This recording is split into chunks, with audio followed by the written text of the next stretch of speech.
Welcome to Magical Park Walks, a channel dedicated to bringing you the most magical places on Earth.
Oh, the tongue.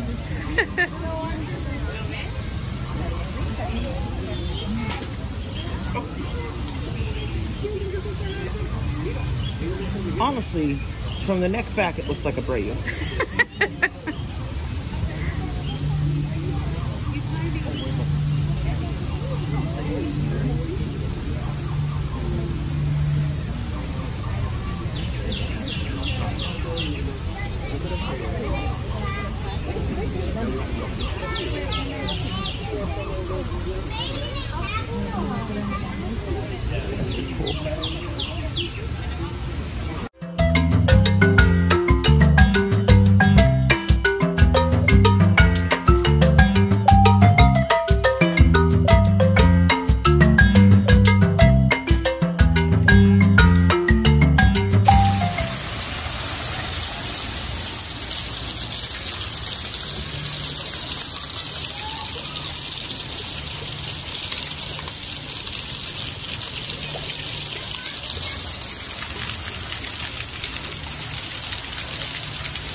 Latte Sana word. Have you seen here on Day Friends Twin Day? That.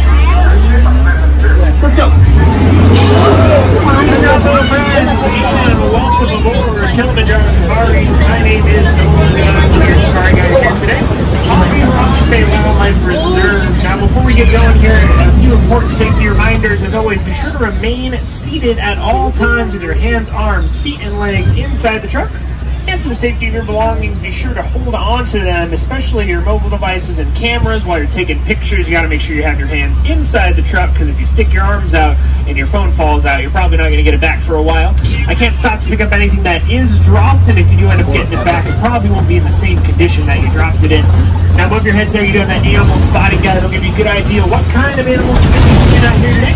Can't stop for all these beautiful animals, but I will try to get you the best look possible, as long as we're all remaining respectful of them. Since we are visitors in their home, we don't want to startle or frighten them at all. Now here on our right, if you look between this bamboo tree and that big tree all by itself there on the right-hand side, there's an okapi standing right there. You can see its little head sticking out. I like to call them miniature giraffes, because that's exactly what the okapi is. It's the only living relative of the giraffe. They have the exact same skull shape, as well as a long prehensile tongue. Now here on our left, we're also going to see a saddle-billed stork. That is a female saddle-billed stork. Take a look at her beautiful eye right there. Has a yellow ring around it. That's how we know it is a female saddle-billed stork. The male has a much darker color, almost a dark brown or even a black colored eye. So that's how you can tell the difference between the two. They're both very large birds, about 5 feet tall, and their wings getting up to 9 feet in length.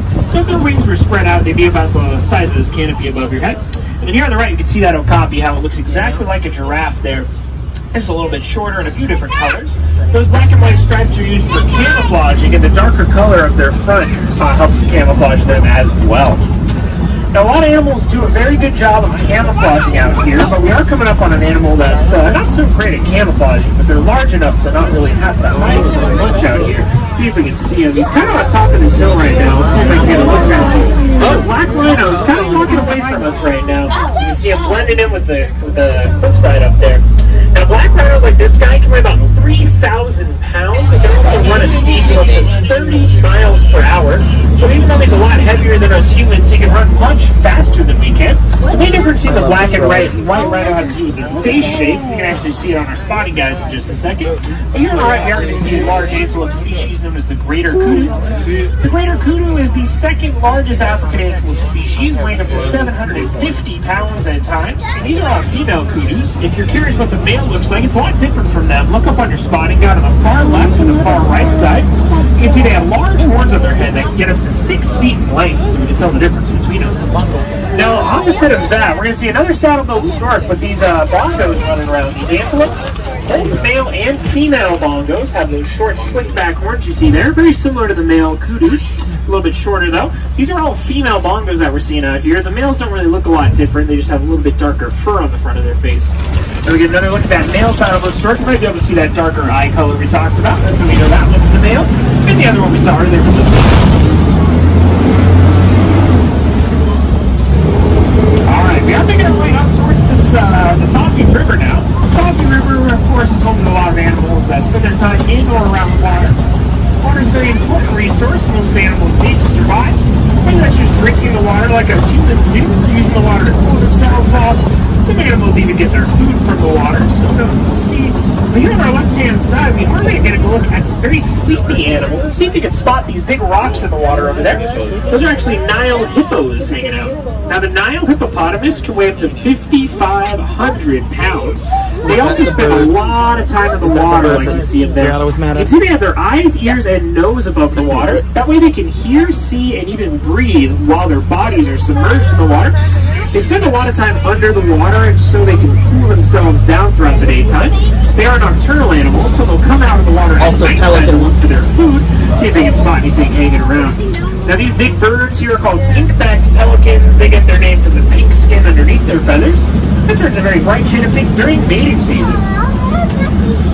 Alright, now as we round the corner here, we're going to want to be very, very quiet, but we're also going to want to look to our left-hand side. We're going to see a hippo all by herself over here. Now this is actually a new mama hippo. She had a baby a few days ago. I don't see her baby right now, but if you look underneath her in the water, oh, actually right next to her face, you might see his nose sticking out. I think I just saw his nose back there. These hippos are very protective of their young, so he's right behind her face. You might see something sticking out behind her there. Very, very difficult to see because she is very protective of them. But if you want to see a picture, be sure to go on Animal Kingdom social media. They were born a few days ago, as well as a baby, what was the other baby? Baby gorilla. Loki. Now here on our left, these are some Nile crocodiles. The Nile crocodile has one of the strongest bites in the world at about 2,000 pounds per square inch. Now the Nile crocodile is also the largest crocodile species in the world. I find that terrifying to look at. That's about the size of a bite. The Nile crocodiles are also in groups like these. They're very lethargic animals. They don't move around much. And as a result, they don't really need a lot of food to survive. Although they are very dangerous animals, they do not hunt very often. They're opportunistic hunters, so if the opportunity for food arises, they will, of course, take that opportunity. But if they don't find food for a few days, a few months even, they can still survive off of their last meal. Now we are making our way out towards the savannah now. The savannah is a little different from the Safi River. There's hardly any water to be found out here, but it is home to some of Africa's more well-known animals, like the giraffe, the zebra, the African elephant, even the black rhinoceros, or the white rhinoceros. Let us head on down this hill and take a good look. I do see some of those giraffes around already.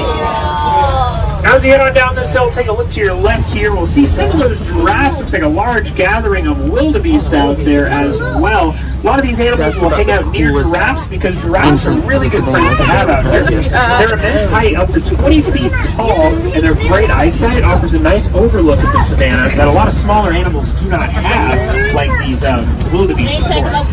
Now a group of giraffes is called a tower of giraffes. They tower on over the savannah. You can see how tall they can get right there. There's a full-grown female right in the middle of all of them there.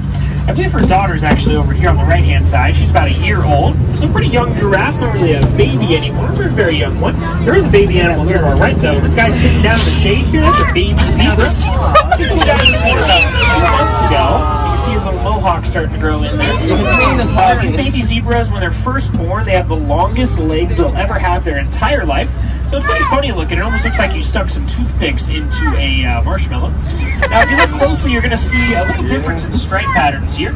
All of these ones here are actually very similar to each other because they're all relative to the female right in the middle there. That's the mother of pretty much this entire group. The dad is somewhere in there. I think he's the one sitting down right there. They have a slightly different stripe pattern from their fathers because they usually get their stripe patterns from their mother's side.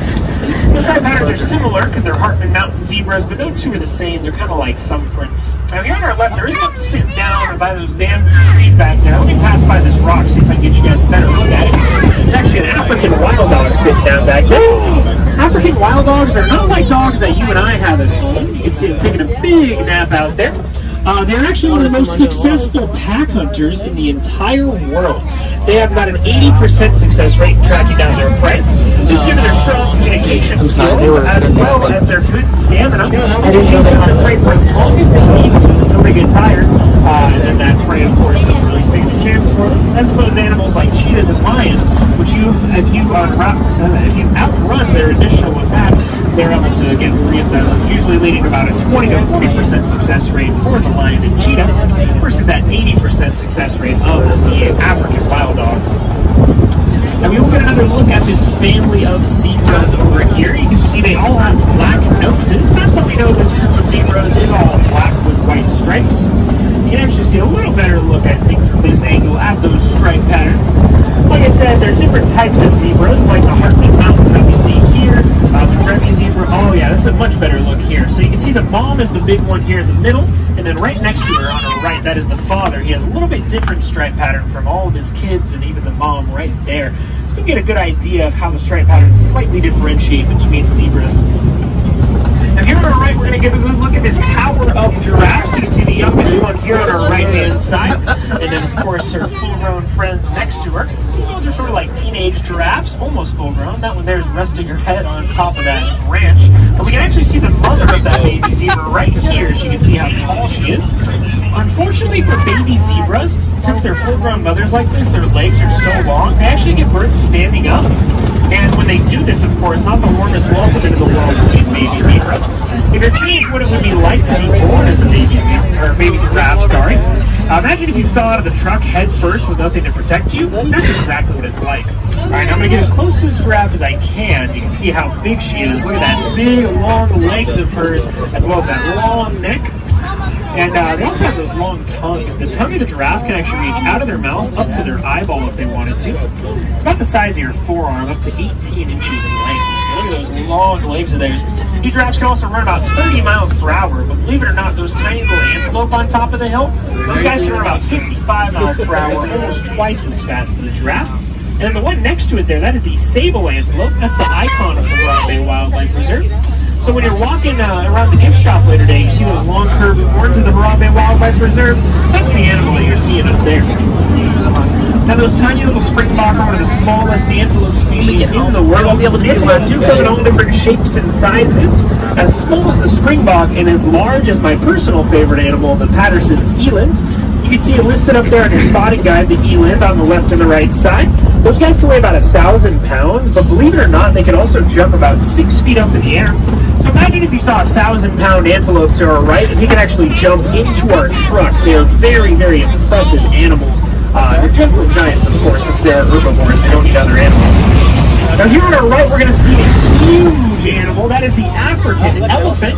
It's actually the largest animal in all of Africa over there. You can see his big tusks and those gigantic ears flapping back and forth.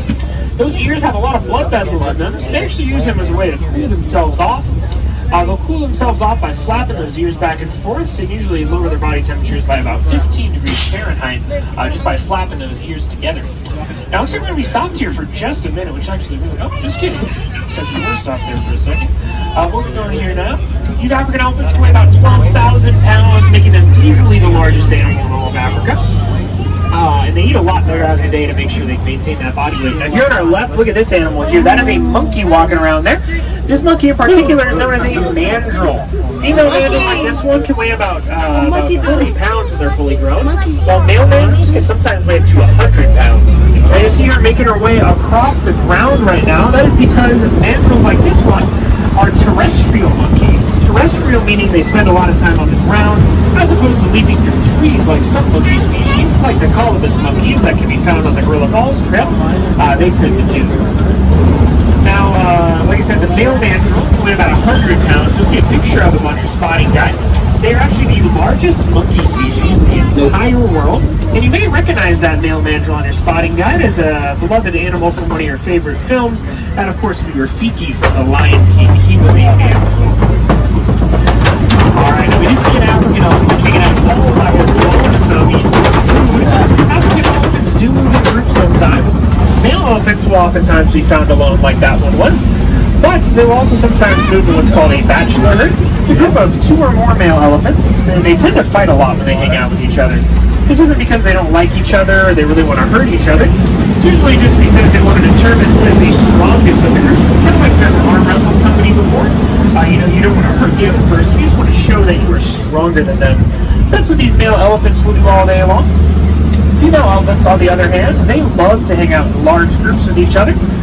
Their herds are known as family herds. They'll typically hang out within the same family, and the leader of the group will be the matriarch, or the oldest female of the group. Now, we're actually coming up on one of those family herds now. Now, I immediately see the oldest daughter of the matriarch of this group here on our left-hand side. If you look closer to the trees, you might be able to see them, but as soon as we pass by this little cliffside here, we'll get a good look at them. These family herds are very interesting. I'll show you their little family tree we've got going on here. Like I said, the first one we're going to see is this daughter here. The daughter is the skinnier tusks on the left-hand side. They kind of look like toothpicks sticking out there. The one next to her, I believe, is her aunt. I'm not 100% sure on that. But you can see her tiny little tusks. They look like toothpicks, even though she's a very big elephant. Way on the left, we're going to see a little smaller elephant, I believe, as well as the mother. So the mother, of course, the matriarch of the group, is in the way back there by that baobab tree. Oh, look at that. They're giving each other a kiss. Look at their long hugs. See, when I said male elephants are a little aggressive to each other, the male elephants would never get this close to each other. They're really bad at sharing. These female elephants are more than okay sharing their food. And then there's that daughter right behind the mama elephant back there. So that's her youngest daughter. She's about 5 years old, and the mom next to her is probably in her 40s or so. You can see those long tusks and those thick tusks. That's how we know she's a lot older than the other ones walking around here. Now, the length of an elephant's tusk is not a very good way to tell how old they are.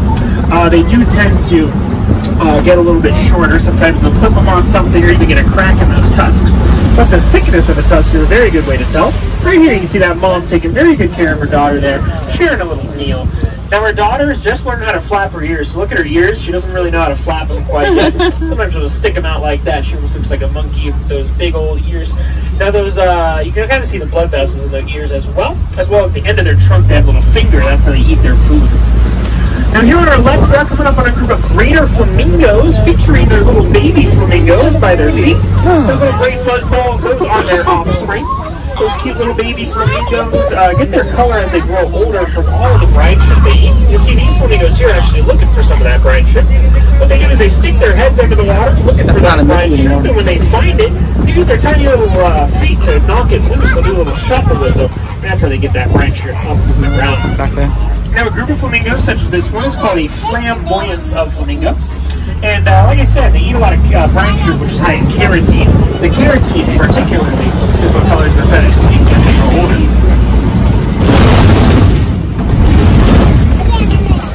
Alright, now we are heading a little bit further out here, and here on our left-hand side we are going to see a very large pit of mud. I didn't really touch on this with the African elephants, but elephants have very sensitive skin, much like you and me. So as we do on a hot day, of course, we'll put sunscreen on, or maybe if there's a lot of bugs around, we'll put some bug spray on.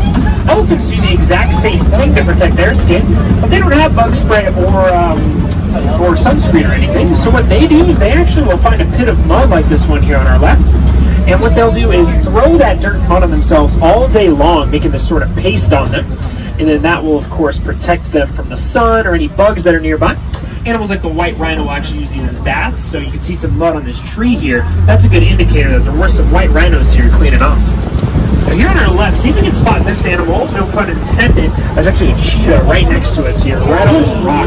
Wow. Now cheetahs are really good camouflaging animals, so you can see as they kind of disappear back there. There's actually one in the tree line, see if you can spot that one back there. They're really, really good at camouflaging, as you can see. Cheetahs, of course, are known for their speed, though. They go from 0 to 60 miles per hour in about 3 seconds. And cheetahs have actually been clocked at speeds of up to 80 miles per hour. So they're easily the fastest animal in the world, but they don't have the best stamina, which is what leads to their low success rate in hunting. You know, one last look at them lurking around back there.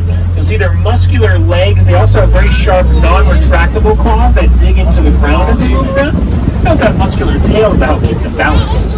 And here on the right, there is someone staring right back at us here. See if you can spot these animals hanging out there. There's at least 2 water bucks in there that I can see. Water bucks are very interesting animals. See if I can get you a better look as we turn the corner here. Water bucks, of course, as their name would suggest, they love water, but they live on the savanna, which is kind of an interesting place for them to be.